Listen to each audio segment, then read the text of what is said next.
Ibu Ana Fitriana, SIMM, selaku dosen pengampu pada mata kuliah pengantar akuntansi dan teman-teman yang saya banggakan. Perkenalkan, nama saya Dwi Rosita Miyani bersama dengan dua rekan saya, yaitu Dede Joko Sunarto dan Stefani Rianti Wijaya.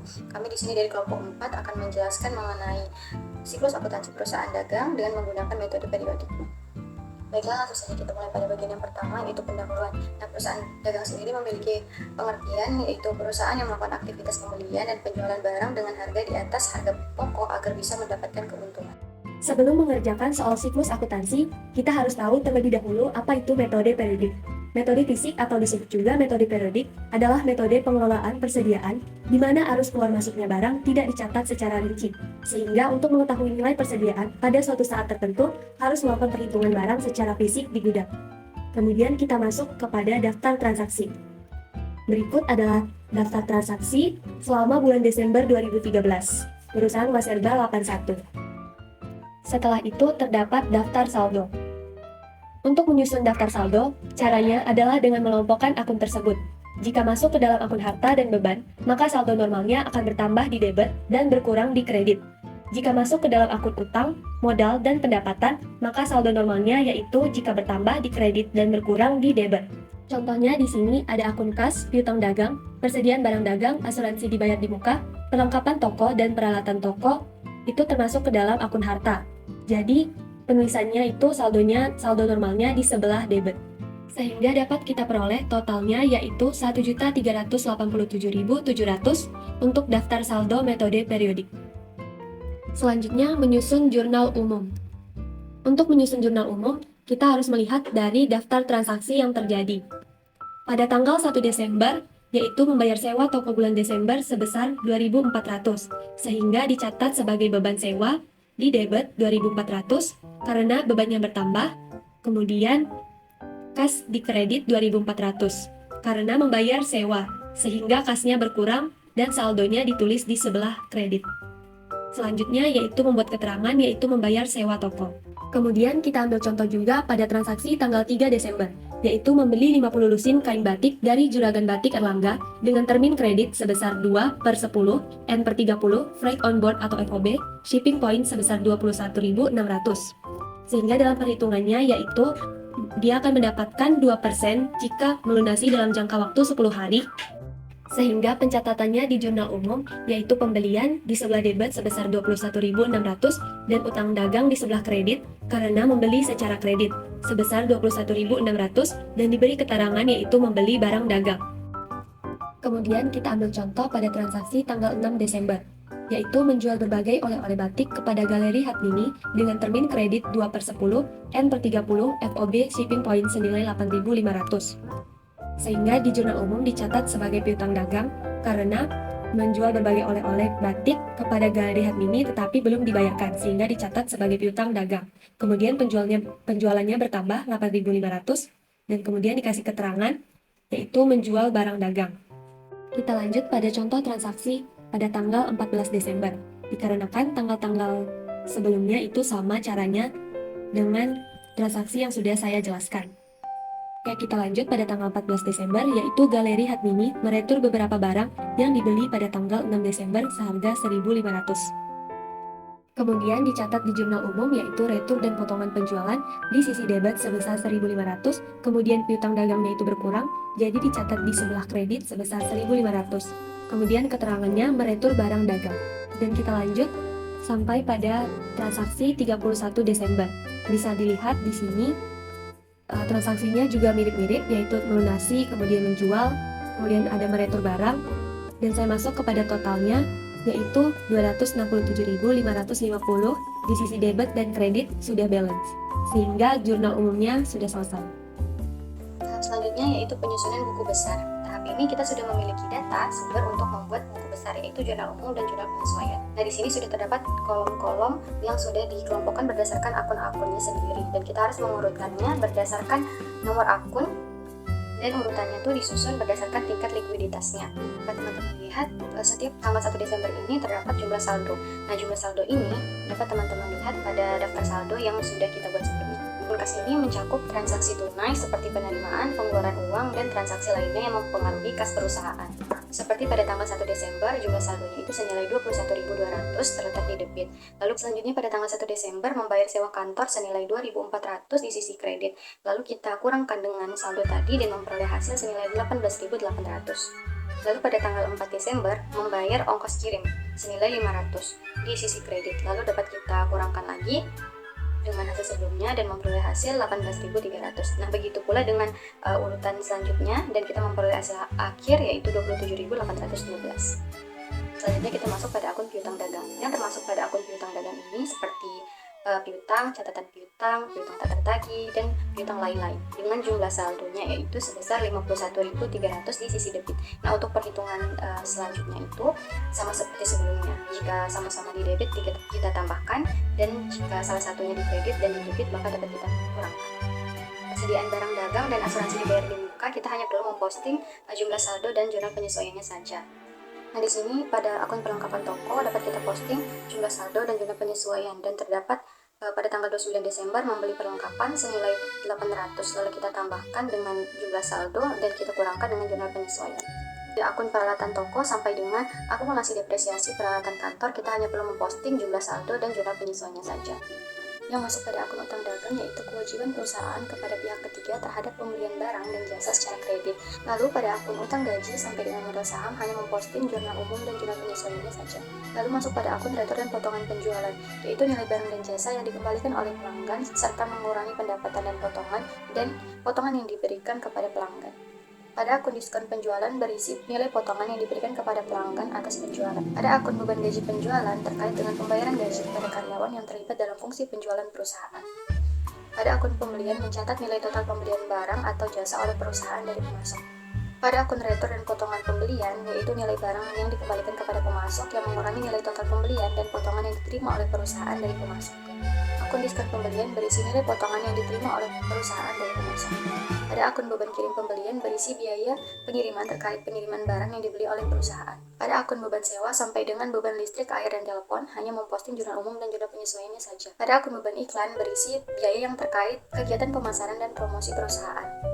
Pada akun beban gaji administrasi berisi pembayaran gaji karyawan yang bekerja dalam fungsi administrasi perusahaan. Akun beban depresiasi peralatan kantor sampai dengan beban administrasi lain-lain, kita hanya perlu memposting jurnal umum dan jurnal penyesuaiannya saja.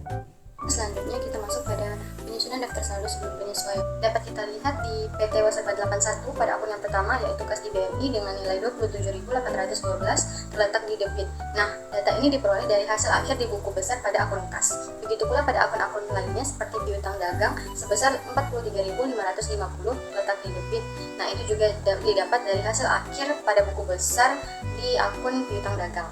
Nah, begitu pula dengan akun-akun seterusnya. Setelah kita susun berdasarkan akun dan jumlahnya, lalu kita dapat letakkan pada tabel. Nah, selanjutnya kita dapat menjumlahkannya baik di kolom debit maupun di kolom kredit. Nah, memperoleh hasil di sisi debit senilai 1.461.762 dan 1.461.762 di sisi kredit, dan memperoleh hasil sama atau balance.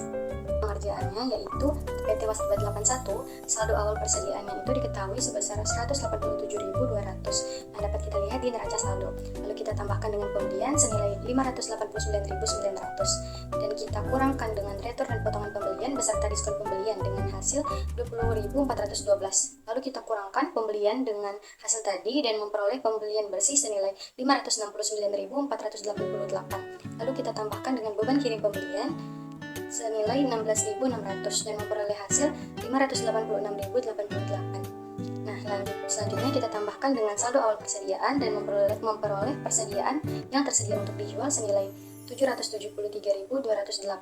Lalu kita kurangkan dengan saldo akhir persediaan senilai 196.238 dan memperoleh harga pokok penjualan atau beban pokok penjualan senilai 577.050.